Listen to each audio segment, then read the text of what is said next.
তো নমস্কার বন্ধুরা, আপনারা সবাই কেমন আছেন? আজ মাছের একটা খুব সুস্বাদু রেসিপি নিয়ে এসেছি। আজ বানাবো ভোলা মাছের মশলা কারি। বন্ধুরা, ভোলা মাছের মশলা কারি যে এতই একটা সুন্দর রেসিপি, না বানিয়ে খেলে বিশ্বাস করবেন না। গরম গরম ভাত আর ভোলা মাছের মশলা কারি পাতে থাকলে তো আর কিছুই লাগবে না। আর এই রেসিপিটা জানার জন্য ভিডিওটা প্রথম থেকে শেষ পর্যন্ত দেখবেন। আর দেখে যদি ভালো লেগে থাকে তাহলে ভিডিওটা একটা লাইক আর চ্যানেলটাকে সাবস্ক্রাইব করে দেবেন। তো দেখুন বন্ধুরা, এখানে দুটো ভোলা মাছ নিয়েছি।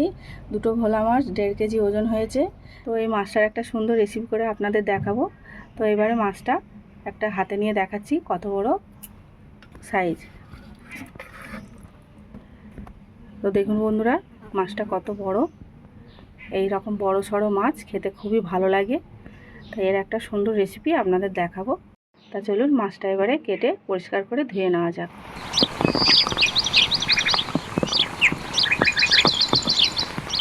তো দেখুন বন্ধুরা, মাছগুলো পরিষ্কার করে কেটে ধুয়ে আনা আমার হয়ে গেছে। এখানে অনেকগুলো পিস হয়েছে, আমি সব কটা নেবো না, আমি এই শুধু দাগাগুলো নেবো, মাথা আর লেজাটা তুলে রেখে দেবো। তো এখানে আমি মাছের নুন হলুদটা মাখিয়ে নেবো। প্রথমে নুনটা দিচ্ছি, পরে হলুদ গুঁড়ো, এবারে মাছটার গায়ে ভালো করে নুন হলুদটা মাখিয়ে নেব।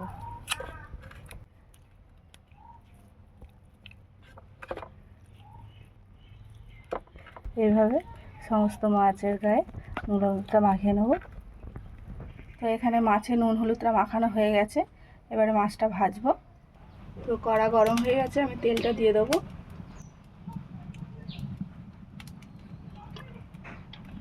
তেল গরম হয়ে গেছে, মাছটা ভেজে নেব।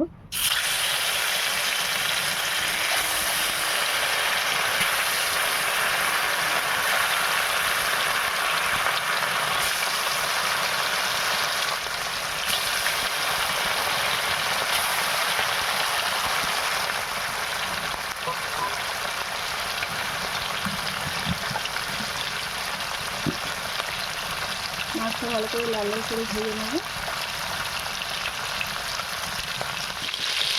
মাছের এক পিঠ ভাজা হয়ে গেছে, উল্টে দেবো, উল্টে আর এক পিঠ ভালো করে ভেজে নেব।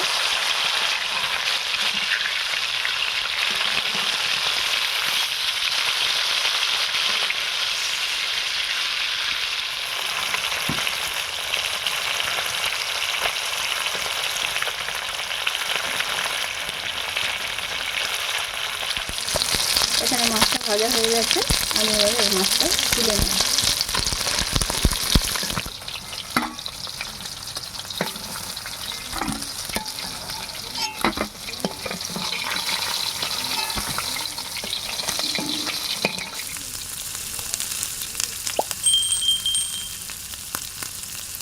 আমি এখানে ভোলা মশলা কারি বানানোর জন্য একটা মশলা তৈরি করে নেব। কালো সর্ষে 2 চামচ, সাদা সর্ষে 2 চামচ, দুটো আদার টুকরো, এখানে দুটো রসুন নিয়েছি, তার সমস্ত কোয়াগুলো ছাড়িয়ে আমি নিয়েছি, এটা আমি দিয়ে দেবো। আর দুটো কাঁচা লঙ্কা, এটা আমি ভালো করে পেস্ট করে নেব। তো এখানে আমি 50 গ্রামের মতন দই নিয়েছি, তার সঙ্গে সমস্ত গুঁড়ো মশলাগুলো দিয়ে ফেটে নেব। প্রথমে দেবো 1/2 চামচ হলুদ গুঁড়ো, 1/2 চামচ লঙ্কার গুঁড়ো, 1/2 চামচ জিরের গুঁড়ো, 1/2 চামচ ধনে গুঁড়ো, কাশ্মীরি লঙ্কার গুঁড়ো দেবো 1/2 চামচ, দিয়ে আমি মশলাগুলো সব একসঙ্গে মেটিয়ে নেব।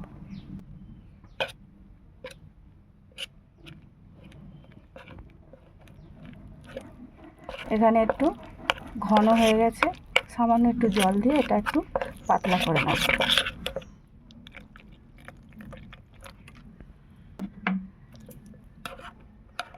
আপনারা চাইলে দই একটু বেশিও দিতে পারেন, আমি অল্প করে দিয়েছি।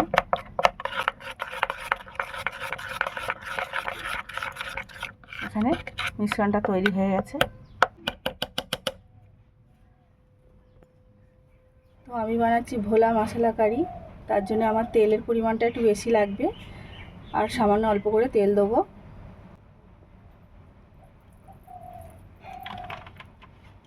তো এখানে তেলটা গরম হয়ে গেছে, আমি ফোড়নের জন্য কালো জিরেটা দিয়ে দেবো।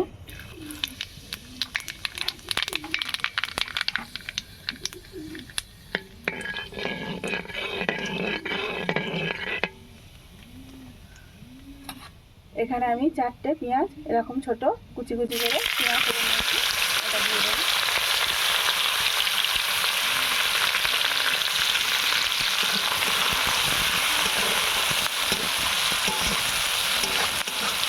পেঁয়াজগুলো অত ছোটো করে কাটার কারণ হচ্ছে পেঁয়াজটা ঝট করে গলে যাবে, সেই জন্য এরকম ছোটো করে কেটেছি। এই জায়গাটা বেটে দিলেও হবে মিক্সিতে বা শিলেতে, আমি ওটা করে নিই, আমি ওটা ছোটো ছোটো করে পেঁয়াজ করে দিই।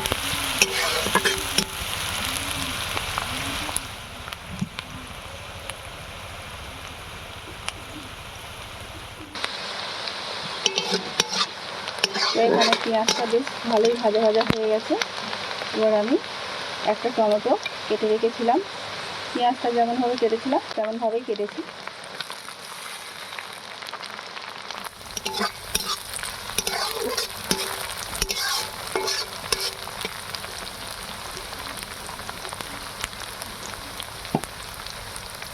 এবার আমি লবণটা দেবো, লবণটা যে যার স্বাদ মতন দেবেন।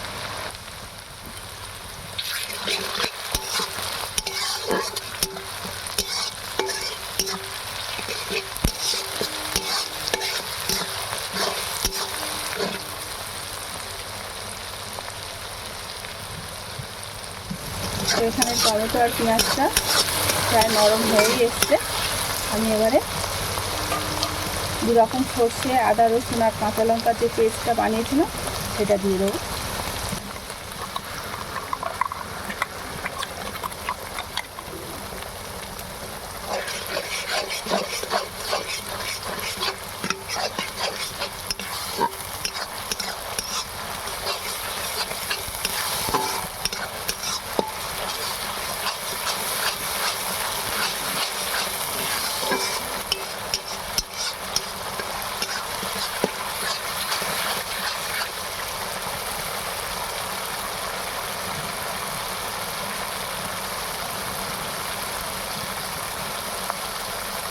তো এখানে মশলার বাটি ধোয়া সামান্য জল মিশাবো।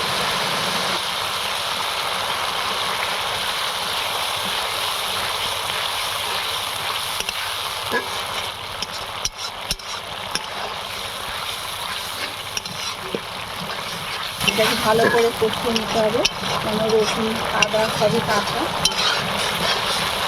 ভালো করে কষিয়ে আদার কাঁচা গন্ধটা যাতে চলে যায় সেই জন্য ভালো করে কষিয়ে নিতে হবে। আমি এটা তেল ছাড়ার জন্য অপেক্ষা করব।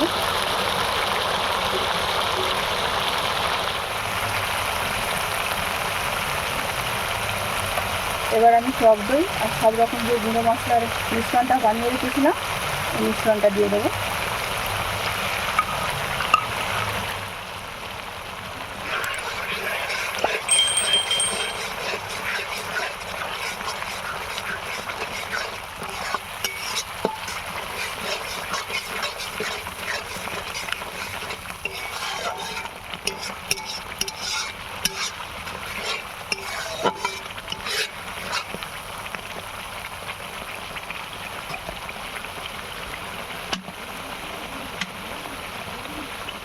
তো এখানে আমি মশলার বাটি ধোয়ার কিছুটা জল দিয়ে দিচ্ছি।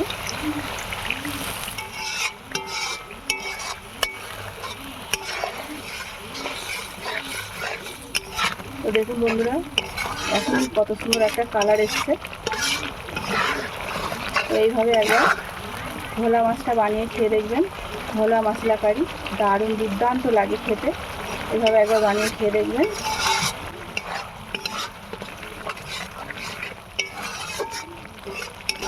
এতে আমি জল দিয়েছি, তাই মশলাটা এখন জল আছে, মশলাটা আর একটু কষতে হবে।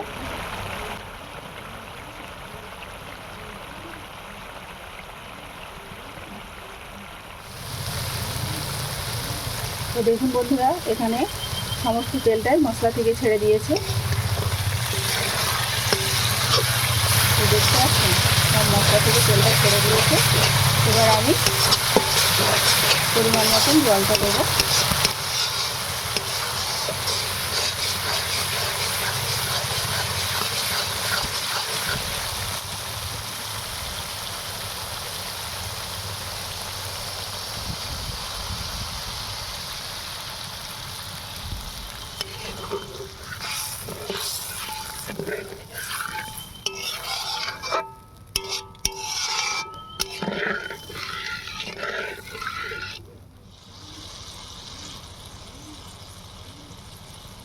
তো এবারে আমি মাছটা দিয়ে দেবো।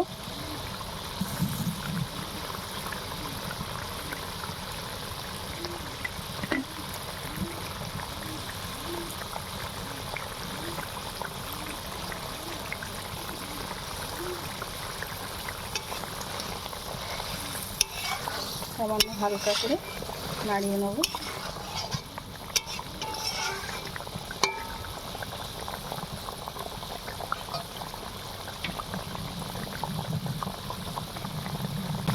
আমি 5 মিনিটের জন্য ঢাকনাটা দিয়ে হালকা আঁচে জাল দেবো।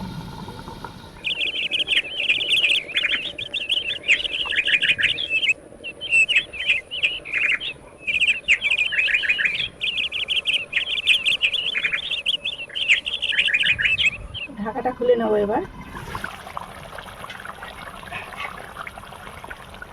তো এখানে ভোলা মশলা কারি রেডি হয়েই গেছে। উপর থেকে কিছুটা ধনে পাতা দিয়ে দেবো।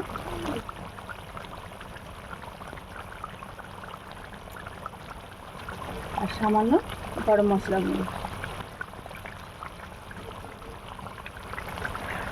আমার এখানে ভোলা মশলা কারি তৈরি হয়ে গেছে। আমি এবার এটা একটা পাত্রে ঢেলে নেব।